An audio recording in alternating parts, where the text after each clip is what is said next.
Hi there, Lindsay here, the Frugal Crafter. It is Sat Chat time. For those of you new to Sat Chat or new to my channel, this is the weekly wrap-up video. There's no crafting, there's nothing educational here. We're just going to sit down and chit-chat for about a half an hour, and then you can get along with your day. And if you like, then pop into the comments down below and leave a comment, because we have the most wonderful community and everyone just kind of chit-chats in the comments, and it's just really lovely and delightful, and you always see wonderful conversations kind of sprout forth from the comment section. I've been taking it easy this week, mainly because I have to work on Sunday, so kind of cut myself a little bit of slack this week. I'm doing the last segment for the Altenew watercolor playdate class on Sunday. It's going to be a live stream where we take everything that we've made over the course of the week, the first six lessons in the course, and we make cards with them. So if you were interested in that class, you definitely could still sign up. You wouldn't have your kit in time to do the live stream, but you do have access to all of those recordings in the future. So I assume you can still buy everything. But I'll put a link in the video description in case you're interested in that. But it's basically a watercolor class. It was geared to stampers or people that were kind of like curious about watercolor painting. Altenew's a stamp company, so there's a lot of like it's kind of a crossover, a hybrid watercolor and stamping class. But it's been a lot of fun, and yeah, since I'm going to be working on Sunday doing that live stream, I've given myself a little bit of loosey-goosey time this week, and I really needed it because I've been kind of right up straight and kind of stressed out and just, yeah. And actually, had a cancellation in my day, so it works out. I'm going to go pick up one of my best friends. We're going to go to lunch for her birthday and go maybe do a little shopping. I don't know, maybe wander around some stores. I don't feel like I need anything, you know what I mean? So I don't know, but it's always fun to just go and look around, although I might need to get some more modern embellishments or papers or something, because I don't know, last year was the year of yes, and I was just kind of in a bit of a blind delirium saying yes to anything that sounded interesting, and I designed some products with a company called Craft Stash, and they're going to be released in May, and they asked if they could feature me in the Creative Stamper magazine, which is like owned by the same company, and I'm like, I don't think I have time to get 5 cards together, and they're like, oh, you're gonna get 5 cards together because that's part of the deal. Like, oh no, what have I signed up for? I'm such a slow card maker. So and then it's like, please use products that are currently available. I'm like, none of my card making products are currently available. Everything except for what I've just designed. Which actually was because, remember when I did the Papercraft Society box a couple of years ago? I wanted to do vintage stuff. I wanted to do stuff that was going to be timeless. It wasn't going to go out of date. It was going to be something you could always go back to with stamps and dies and papers and whatnot. And I wanted it to be something that just doesn't go out of style. You can keep using it. And they asked me if I would design a stamp and die set and stuff for them. I'm like, I don't want to design something that's just going to be fast fashion and go away. I'm like, if you could find a way to take the designs I used for the Papercraft box, because people were asking for those, but there was no way to get them if you weren't a subscriber, and put those into a collection, then I'd be happy to do something like that. And so that's what we did. But I need to make some cards now, and so I'm like, oh, if I use anything, like all of my embellishments are like early 2000s from Joann's, I swear. So I'm like, I might need to go get something that's a little bit more modern. Then again, I'm thinking that I'll probably just use inks and my papers and techniques, and I don't know. So I'm not that stressed out about it. It is due in a month, so I do have a month. I'm like, oh, that's a tight deadline. She's like, no, that's not, that's 5 weeks, Lindsay. I'm like, I don't know about this. And she's like, suck it up. No, she shouldn't say that, but in my mind, that's the conversation we're having. I went so far this week to make a flowchart onto whether or not I should take a gig, like a freelance gig, like say yes if this, say no if that. In the back of an envelope, I drew out this flowchart, and so now at least when something comes my way, I will look at the flowchart before I say yes or no and decide what's best for me, because man, you're yes, it's all fun and games till the deadlines start rolling in and it's the next year and you're like, whoa, wait a minute, that was last year Lindsay. That was past Lindsay. She was way more optimistic than current Lindsay, present Lindsay is. But yeah, so we might stroll around Michael's and take a look and see what's new and exciting. Plus, I have not been in a store, like a craft store, in so long that it would be nice to wander around. I can't remember the last time I was in a store. I'm sure it was with my friend Kathy, because if I'm going to go into a store, she's usually the one I'm going into. I swear, I go to the grocery store and that's about it. I'm like just not, I don't like shopping. Once in a while though, to look at interesting new craft supplies, then I'll be down with that. Oh, I wanted to ask you, this is so weird. I was looking for a lint roller today. So one of the reasons I have a sweater on is because my shirt has so many fuzzies on it. I'm like, so I'm like, I threw this oversized sweater on. It's actually one of Jason's. He was getting rid of a bunch of sweaters, and I'm kind of like, you know, I like an oversized sweater. I like a poncho. I don't know, it's kind of nice just to be able to unroll sleeves and just completely get cozied in. And then I was seeing this tutorial where you put the sweater on back. You put like an oversized men's sweater on backwards, and you wrap it around you, and you button it, and you tuck it up under. I'm like, no, I don't like that. But I'm like, I just kind of just like the wrap up in a cozy old like sweater. But anyway, I was looking for a lint brush, and I found all these glasses cases in this drawer, and so I'm looking in them because I'm like, I don't remember what these are from. And so I found these glasses. They're mine. They're my like single vision prescription, and I do not remember. But then again, it's like I seem to remember toying with the idea of a square frame at one point, and I'm like, my face doesn't really go with a square frame. But then I put the glasses on, and I'm like, you know what? I think I could pull the square frame off where it's not like a really thick frame. They're very lightweight and they're pretty comfortable, so I'm thinking about wearing them today. So let me know what you think. Generally, I kind of switched to plastic framed glasses. I don't wear them all the time. I don't put them on until like after I'm done walking the dog. And I will wear my reading prescription when I'm painting because it is a lot more comfortable and I can see a lot better detail. I can read like the fine print on my watercolor tubes with my reading glasses on.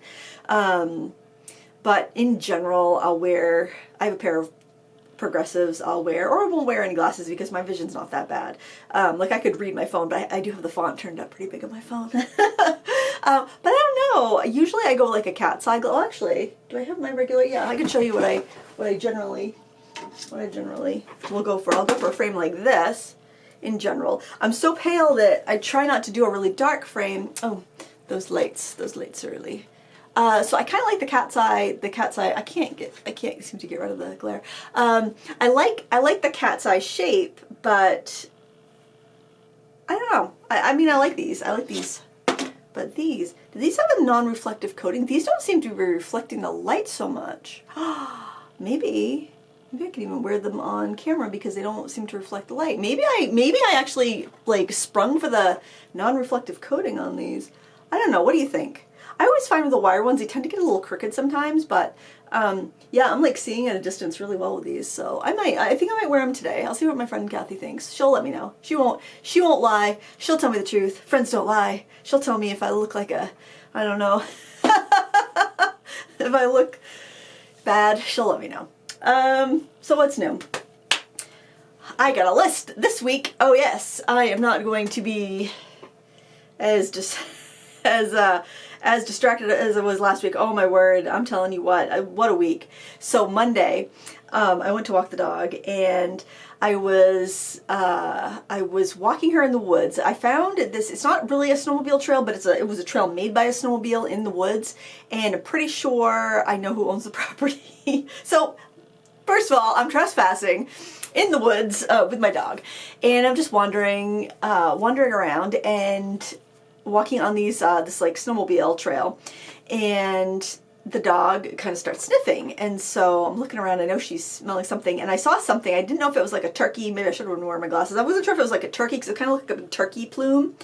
And but then it was gone really quick, and I'm like, it's probably a deer. And then a second later I saw the deer kind of going back and forth, and I'm like, okay, let's sit, let's watch. And so she was standing next to me, and she was watching, and she was being good. And the next thing I know, I'm on the ground and I've hit my head on a tree. The dog took off. I didn't drop the leash until I hit the tree, smacked my head. Like I had like a road rash right there, but I still have a bruise like right here. And so I don't think I lost consciousness. I was like, oh man, I didn't know how, have you ever like taken a digger and you're like, oh, I don't know if I'm hurt or not. So I grabbed my phone, I looked on with one of those Life 360 apps so you can see where all the kids are and whatnot. And so it looked like my husband was still at home, so I sent him a message. I'm like, honey, the dog just got away from me. I fell and hit my head on a tree. I'm in the woods. I think I'm fine. Keep your eyes up for the dog. And because I figured she might go home. She might go, like if she goes right home, then Jason will be like, where's Lindsay? Or she might run onto the road. I don't know what she's going to do. And so I kind of like, well, tears just started streaming like right away, and I was just like, I don't think I'm really that badly hurt. I think it's just smarts, you know. And so I stood up, and okay, I'm a little sore, but all right. So I sent a text. I think I'm okay. I'm gonna try to find the dog. And then my husband was on his way to work at this point, so, and he doesn't check his phone when he's driving, which you should not check your phone when you're driving. And then a few minutes later, the dog actually, I saw her run by. And then I saw her run by again, and she's lost her coat somewhere in the woods. She has like a bright orange harness over her coat, a bright purple coat, and the coat is gone. I have no idea where the coat is. Hopefully some little woodland animal is snuggling up in it right now. And then, so when I see her, I always just scooch down, because if I scooch down, she'll come over to me. If I stand up and call to her, she will bolt the other way. I don't know why. But so she came to me, I hooked her, we got home, and my knee was so swollen and sore, and so I ibuprofen to iced up. I was feeling pretty rough all Monday, and so my husband's like trying to call me, but my phone's always on silent because a lot of times I'm filming, so I don't want my phone to be making noises while I'm doing that. So my husband's calling me. I haven't been answering it. I got home. Maisie was actually home because it was Super Bowl night the night before, so she stayed and watched the game and spent the night. So I was gonna make an avocado toast, so I made her an avocado toast, and we're sitting there having breakfast. And then I go to start my day, go to get on the computer. Meanwhile, I haven't checked back with my husband to say that no, I'm not in a ditch or like with a massive head wound in the woods.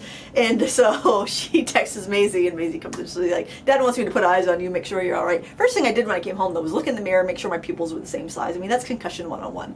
And they were, so I'm like, I'm fine. I don't need to go to a doctor. Everything's a-okay. Which it is. I mean, I'm filming this late Friday morning, and I'm still ticking, and of course I don't remember where those glasses came from that I found, but they're my prescription, so I mean, apparently those are some brain cells that I didn't really need to keep. Oh, but boy, that was how my week started off, and it's gotten better. It's gotten better. Oh, that dog is going to be the death of me, I swear. So I have taken her, you know, I still take her for walks every day. I was telling my mother my tale of woe, and she's like, well, that would be the last time I walk that dog. It's like, I can't not walk the dog. She's used to getting like a couple miles in every day, and I don't have a big run. My mother has a big like kennel that's like probably an acre big, so her dogs just run out there in the kennel. But yeah, I don't have that. And if I let her out the door, well, she'd probably just go in the woods and run for an hour and come home. That probably would be fine. But you know, I don't want her running out I don't want her running out into the road and causing an accident. You know, I mean, if I knew that I could let her go and she would go out into the woods and just run around the woods and come back home, then I would be fine. But I don't know. I don't want her causing an accident. That's not being responsible. And she will definitely not just stay in the yard, because she gets a scent and she's gone. So that's how the week started off. I gotta look at my list because I don't remember what I've done this week. Maybe that's not a great sentiment for my mental well-being. Well, it was Valentine's Day this week, which is always fun. I love Valentine's Day. I mentioned it last week. I don't know. I just think I'm usually not really big on obligatory holidays. Not that that's an obligatory holiday, but I don't know. It's just something nice about, you know, sharing love on a special day. I don't know. I think we should share love all the time. We should always tell people that we love them if we love them, and we should reach out to our friends and family, and you know, we should always make sure people know how we feel about them. But Valentine's Day is just, I don't know, it's nice. I like it. I love doing Valentine's with the kids when they were little. I love making Valentine's and giving Valentine's when I was a little kid. And I don't know. I just love the aesthetic. I love Victorian Valentines, and I love vintage, like 1950s Valentines. I love it when I see those, like my grandmother, my Grammy Ferris would give me Valentines. They would always be like older Valentines. Like she probably bought a huge box in like the 50s and was just still doling them out. And they were always like the sweetest little vintage, like little kittens and duckies, and loved them. So yeah, I think that's just nice. So my husband, he's not supposed to have very much sugar, and so he's like, so I used to go to this place called, which I think they closed down, called Specialty Sweets, and they would have like sugar-free versions of like peanut butter cups and things like that. And he was, I don't need any sweets, because like he loves peanut butter cups and stuff like that. And like if the kids have them at home, so if he has a hard time avoiding them. So I'm like, well, I have no idea. Because like, I don't know, men don't really care about flowers. So I was like, what am I going to do? And I found some keto peanut butter protein balls. And so I found a recipe, and it's from a YouTuber called All Day I Dream About Food, I think is her name. And so I took that recipe, but then I just kind of made a few substitutions. But it was like peanut butter, almond flour, peanut butter powder, protein powder, Splenda. I used Splenda. She called for something else, like Swerve, or she says you could use like any sort of dry sweetener. And I used Splenda, but I used less, because Splenda, I do not like the aftertaste of Splenda, but it was one of those like equivalent bags where you could just use it in place of sugar by the same like dry measure. And so, and actually I had some dark, like 70% dark chocolate. And so I made the peanut butter balls, and I coated them with the dark chocolate. I tried them to make sure they weren't disgusting. And then I put white chocolate drizzle all over everything. So the only real sugar was what was in the 70% chocolate, dark chocolate, which was a very low sugar. And then there was like the drizzle of the like like the Wilton melting chocolates that you would like do with pretzels and stuff. So I had some red and white of that, and I drizzled it over, and that way that will ensure that I didn't touch them, because they weren't vegan once I put the white chocolate on them. But they were a hit. He loved them. Maisie came over, because Maisie, like, my kids are all pretty health conscious, and Maisie works out a lot, so she's always looking for the high protein stuff. And she tried one of those. She's like, oh, Mama, those are so good. So I'm gonna have to make her some at some point. I think too, but they were a hit, and highly recommend that, because then you can have a decadent treat. And if you are diabetic, or you're keto, or you're just trying to live a healthier lifestyle, yeah, it's a great way to get a little boost of protein and something that's tasty. And yeah, it's the perfect Valentine, because it's good for your heart, like your actual heart and your health, and it's something that is a sweet treat, right? So yeah, and Jason always gets me these vegan chocolates from Rose City Chocolates. The hazelnut selection is so good. It's got none of those weird like cream-filled nonsense things. I don't like fruit and chocolate mixed together.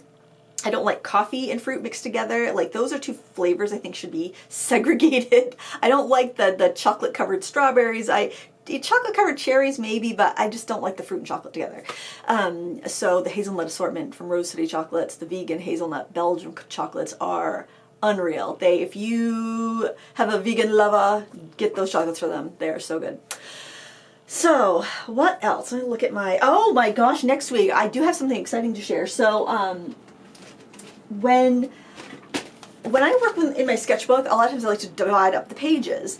And when Craft Stash reached out to me, she's like, they had asked me if I would do some products.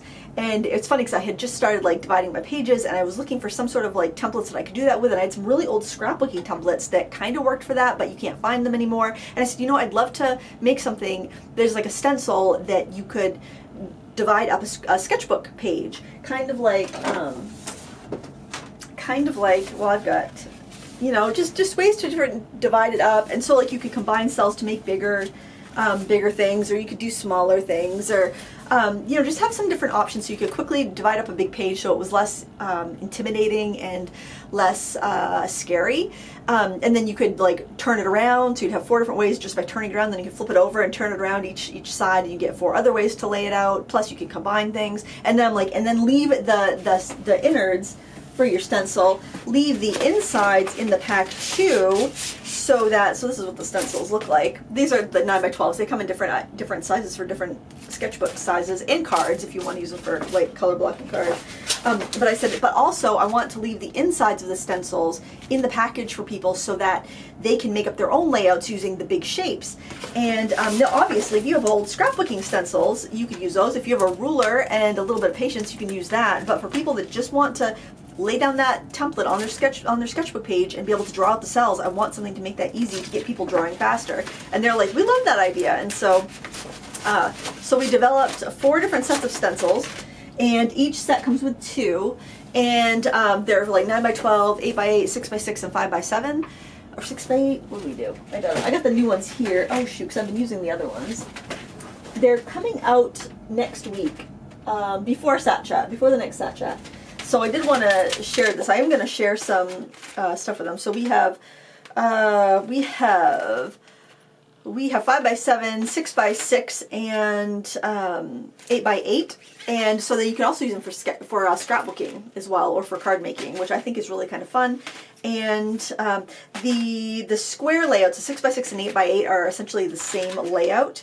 And then the other ones are, the rectangle ones are the same layout, just different sizes. So you don't need to buy them all. You don't need to buy any of them. I mean, obviously, if you have a ruler, you can make you know, a grid on your page, but just to make it quicker and easier, and I think it would be helpful to people. So I mean, if I'm gonna design something, I feel like it needs to be something that's not repeating somebody else's thing, and it's got to be something or not available anymore or something like that, and it's got to be something that's going to be useful and not just be junk, and also not be crazy expensive. Stencils are pretty inexpensive, so I've been playing with those for a while, and they are a lot of fun. They're very versatile, which is what I wanted. And then the other thing I've been working on this week is, well, I did this painting. I'll do a video of that. Well, I took video of it, I should say, and I'll post it at some point.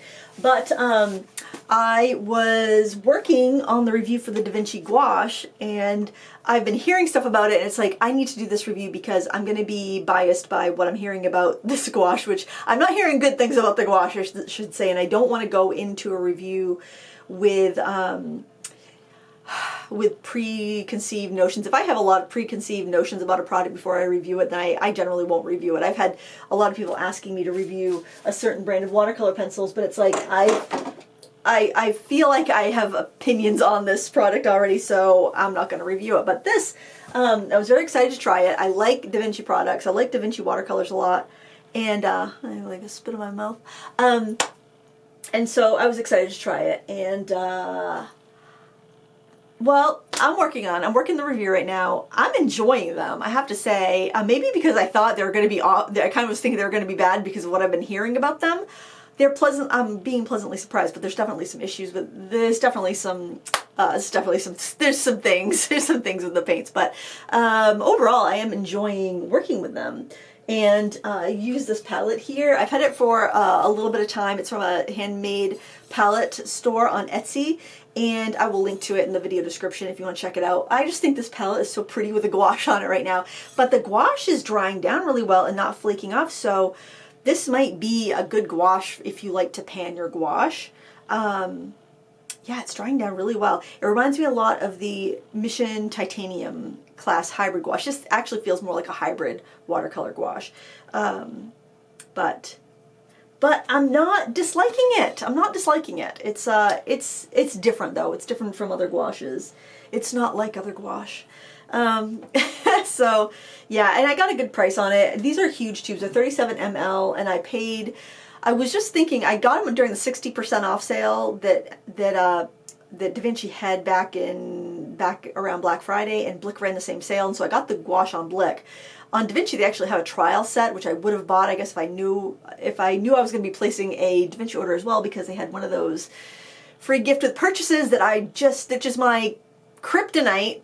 I've been doing so well this year. And here I'm talking about going out to lunch with my friend and going into a store, so we'll see how long that lasts. But anyways, I think I paid like between $6 and $10 a 37 ml tube, which is great. It's a great price. So we'll see. I think it's good paint. It seems to be good quality, but I think as far as it being good gouache, I don't know. It's definitely a little quirky. Oh my gosh, we've been talking for 23 minutes already. I better look at my list and see if there's anything I really should get to today. Oh my goodness. I did post yeah, I'm not going to get to all this. We're just going to wing it for the next couple of minutes. I posted a tutorial of this, and it's a real-time tutorial, so I think it's about 45 minutes, maybe an hour, I don't remember exactly, but you paint along with me step by step. And we use the Reservoir Quill brush.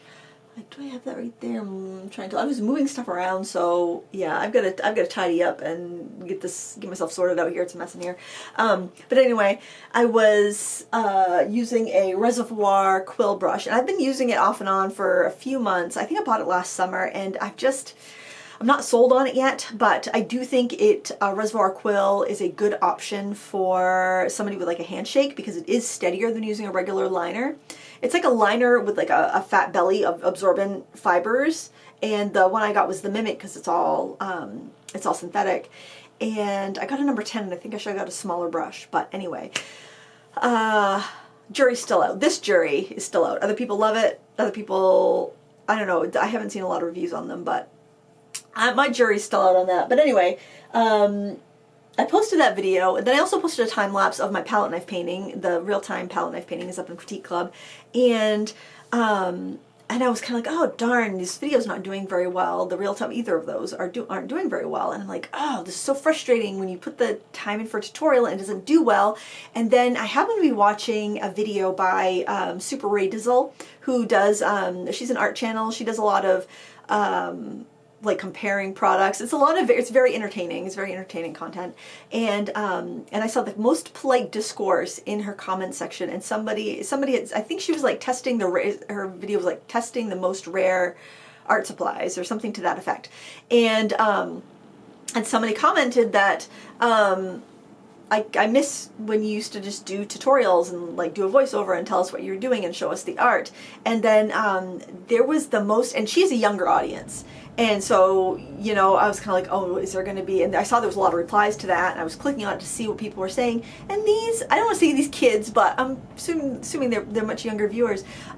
They were so understanding and polite, and they're like, yeah, me too, I love tutorials, but I mean, when was the last time you saw a tutorial promoted to you on YouTube? I mean, the algorithm incentivizes this content, and for her channel to do well, and she makes, you know, this is how she makes her living, she has to post the content that's going to get pushed by YouTube. And it's just like, to see this discourse of this polite criticism, yet so understanding and so like, these kids are smart. It's like they understand the greater scope of YouTube and why this content was getting promoted, and why, you know, she was putting out videos like the retention editing, which is this fast-paced editing that a lot of YouTubers are doing now, like the fast dialogue, the fast you know, clips and zooms and things like that.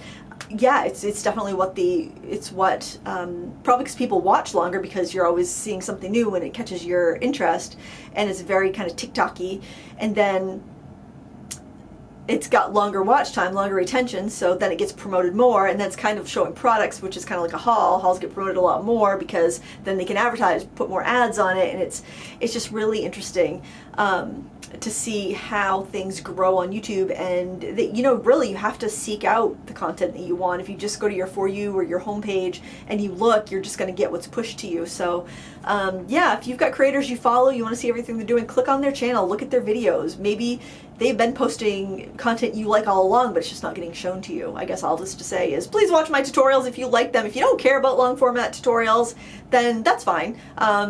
You can let me know. But if you do like them, please watch them. Tell a friend. Share it with your lover. I don't know. Anyway, I hope you have a great weekend. Thank you so much for watching. Until next time, happy crafting. Bye!